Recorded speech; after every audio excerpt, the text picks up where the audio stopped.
आज शुरुआती दौर में ऐसा लगा कि मार्केट में आज स्पेशली लार्ज कैप इंडेक्स में पॉजिटिव आंकड़े जुड़ते हुए देखने को मिलेंगे।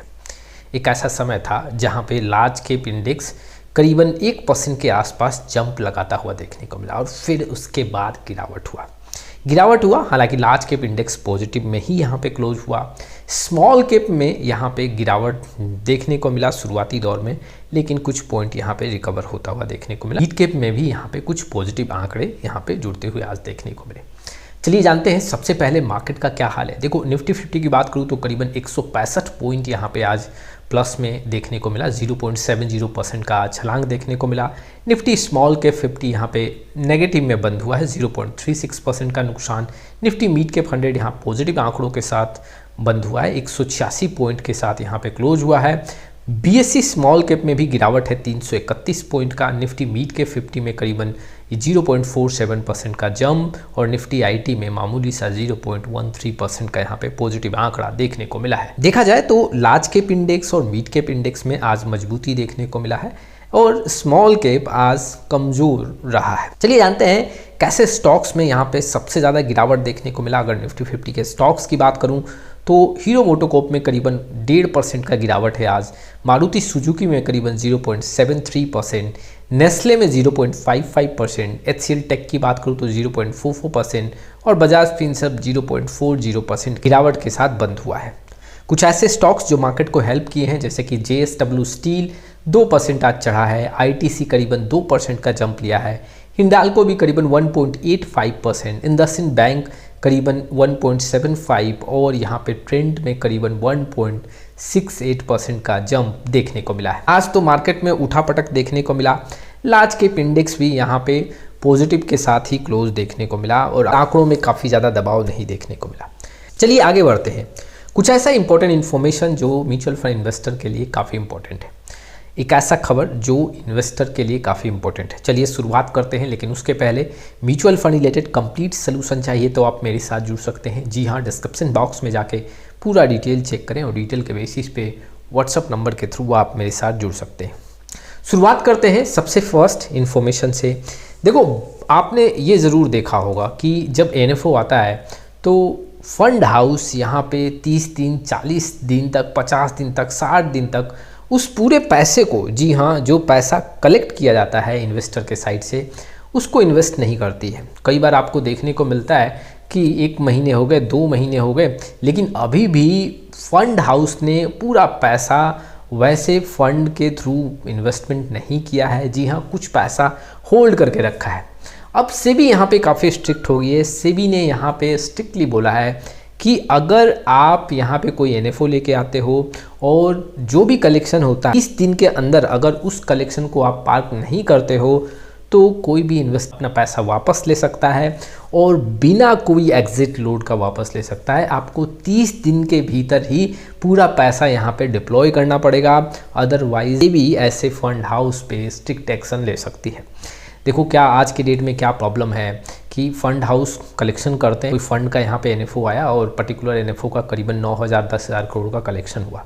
अब ऐसे सेबी का रूल आज के अकॉर्डिंग देखें तो 60 दिन का रूल है। 60 दिन के अंदर आपको पूरे कलेक्शन के पैसे का पार्क करना पड़ेगा, लेकिन कई महीने हो जाते हैं, कुछ पैसा पार्क किया जाता है और कुछ पैसा हाथ में रखा जाता है। अब इन्वेस्टमेंट ही पूरा नहीं होता है तो वहाँ रिटर्न कितना ज़्यादा देखने को मिल सकता है। अब ऐसे में सेबी ने ये भी स्ट्रिक्ट एक्शन लिया है कि जितना आप 30 दिन के अंदर पैसा पार्क कर सकते हो उतना ही यहाँ पे कलेक्शन ले। सपोज दैट कि आप यहाँ पे 30 दिन के अंदर 10 से 12 हज़ार करोड़ डिप्लॉय कर सकते हो तो आप 10 से 12 हज़ार करोड़ों का ही कलेक्शन लें। अगर कलेक्शन ज़्यादा हो रहा है तो वहाँ पे आप एनएफओ को रोक दें या क्लोज कर दें, नहीं पार्क कर पा रहे हैं तो। ये भी सेबी ने एएमसी को एडवाइस किया है और आने वाले समय में ये रूल अप्लाई होगा। अगर कोई यहाँ पे एनएफओ में रूल ब्रेक होता है तो उस पर कोई फाइन भी अप्लाई हो सकता है। एक और खबर की बात करता हूँ जो इन्वेस्टर्स के लिए काफ़ी इंपॉर्टेंट है। देखो बहुत ऐसे इन्वेस्टर हैं जो किसी एजेंट या डिस्ट्रीब्यूटर के साथ जुड़े हुए हैं, उनका अच्छा खासा एक फंड साइज है और वो एजेंट और डिस्ट्रीब्यूटर के साथ ही काम करते हैं। अब आप में से बहुत ऐसे इन्वेस्टर ये नोटिस किए होंगे जब कोई एनएफओ आता है तो कई बार आपका एजेंट और डिस्ट्रीब्यूटर उस पुराने फंड से उस नए फंड में पैसा स्विच कर देता है या पूरा पैसा रिडीम करके री इन्वेस्ट कर देता है। ऐसे में कई बार आपको एडवाइस किया जाता है कि रिटर्न आपको ज़्यादा मिल सकता है, लेकिन देखो एक ऑनेस्टली मैं रिप्लाई करूं तो इसके पीछे का खेल क्या है। बहुत ऐसे एजेंट और डिस्ट्रीब्यूटर हैं जो ज़्यादा कमीशन के लिए इन्वेस्टर का जो यहाँ पे पुराना फंड है उसको रिडीम करवा के नए फंड में पार्टिसिपेट करवा देते हैं। अब ऐसा नहीं है कि हर एक एजेंट और डिस्ट्रीब्यूटर ऐसा करते हैं। देखो मैं फिर बता दूं कि कुछ एक ऐसे एजेंट और डिस्ट्रीब्यूटर हैं और इसको हम मिस सेलिंग बोलते हैं, और एजेंट और डिस्ट्रीब्यूटर अपना फ़ायदा देखने के इन्वेस्टर के पैसे को जी हाँ यहाँ पे रिडीम करके और दूसरे नए फंड में पार्टिसिपेट करवा के और अपना पैसा कमीशन के तौर पे ज़्यादा यहाँ पे इंक्रीज़ करते हैं। इन्हें इस पर एक स्ट्रिक्ट एक्शन लिया है। जी हाँ, अगर कोई एजेंट और डिस्ट्रीब्यूटर कोई नए एनएफओ में क्लाइंट का पैसा किसी पुराने फंड से रिडीम करके अगर री इन्वेस्ट करवाता है या स्विच करवाता है तो उसमें कमीशन वैसे फंड का मिलेगा जिसमें आपका कम कमीशन हो। सपोज दैट मैं एक एग्जांपल देता हूं, जैसे एबीसी म्यूचुअल फंड है। जी हाँ, कस्टमर जो है यहाँ पे 10 साल से इस फंड में इन्वेस्टेड है। कोई XYZ एनएफओ आता है, तो अगर कोई एजेंट और डिस्ट्रीब्यूटर उस एबीसी म्यूचुअल फंड से स्विच करवा के XYZ म्यूचुअल फंड में पैसा यहाँ पे इन्वेस्ट करवाता है, तो एबीसी म्यूचुअल फंड और XYZ म्यूचुअल फंड इन दोनों में से कमीशन जिसमें सबसे कम होगा वही कमीशन अब एजेंट और डिस्ट्रीब्यूटर को मिलेगा। अब ऐसे में देखो एजेंट और डिस्ट्रीब्यूटर यहाँ पे स्विच करने से जी हाँ यहाँ पे भागेंगे और इन्वेस्टर का पैसा स्विच नहीं करवाएंगे। उनको पता है कि यही कमीशन मिलने वाला है, तो वो वैसी गलती नहीं करेंगे, आपका पैसा एनएफओ में पार्टिसिपेट नहीं करवाएंगे। देखो ये दो जो इम्पोर्टेंट पॉइंट है सेबी के साइड से एक स्ट्रिक्ट एक्शन लिया गया है और ये इन्वेस्टर के लिए काफ़ी इंपॉर्टेंट है, क्योंकि एजेंट और डिस्ट्रीब्यूटर बहुत मिस सेलिंग करते हैं और इसके चलते इन्वेस्टर का नुकसान होता है। हालांकि कई बार इन्वेस्टर को पता नहीं चलता है, लेकिन इनडायरेक्टली और डायरेक्टली कहीं ना कहीं उनको नुकसान फेस करना पड़ता है। चलिए अब अगले खबर की तरफ बढ़ते हैं। 2025 कैसा हो सकता है? जी हाँ, कैसे सेक्टर पे यहाँ पे म्यूचुअल फंड इंडस्ट्री सबसे ज़्यादा फोकस कर सकती है। अच्छा देखो, अभी जो आंकड़े निकल के आ रहे हैं 2 से 3 ऐसे सेक्टर हैं जहाँ पे अब म्यूचुअल फंड इंडस्ट्री अपना एलोकेशन इंक्रीज की है, और कुछ ऐसे सेक्टर हैं जहाँ पे अपना allocation mutual fund industry decrease कर रही है। आंकड़े मैं आपके सामने रखना चाहता हूँ। अगर मैं देखूँ कैसे सेक्टर में यहाँ पे म्यूचुअल फंड इंडस्ट्री अपना एलोकेशन डिक्रीज कर रही है, तो देखो अगर मैं सबसे पहले बात करूँ तो जो ऑयल एंड गैस सेक्टर है वहाँ पे अगर देखा जाए तो ये म्यूचुअल फंड इंडस्ट्री अपना एलोकेशन डिक्रीज़ कर रही है।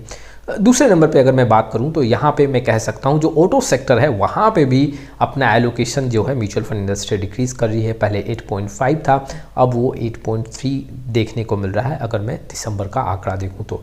ये नवंबर एंड तक का आंकड़ा है। वैसे ही अगर मैं NBFC एंड इंश्योरेंस का सेक्टर देखूँ तो वहाँ भी अगर आप देखोगे तो एलोकेशन कम हुआ है। पहले 9.0 था, अब वो 8.5% देखने को मिल रहा है। कैपिटल गुड्स का जो सेक्टर है उसमें भी म्यूचुअल फंड इंडस्ट्री ने अपना एलोकेशन डिक्रीज किया है। कंज्यूमर जो सेक्टर है वहाँ पे भी म्यूचुअल फंड इंडस्ट्री ने अपना एलोकेशन डिक्रीज किया है। पहले 16.2% था, वो अब 15.5% देखने को मिल रहा है। ये नवंबर इन तक का डाटा है। कहाँ पे म्यूचुअल फंड इंडस्ट्री अपना पैसा बना रही है? जी हाँ, बैंकिंग सेक्टर में देखें तो यहाँ पे एलोकेशन इंक्रीज़ हुआ है। म्यूचुअल फंड इंडस्ट्री को ये लगता है कि यहाँ पे आने वाले समय में पैसा बन सकता है। 15.7% जो था अब वो 16.5% एलोकेशन देखने को मिल रहा है।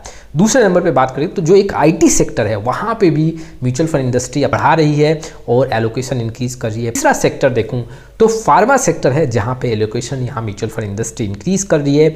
8.5% से बढ़ के ये 8.8% होता हुआ देखने को मिला है।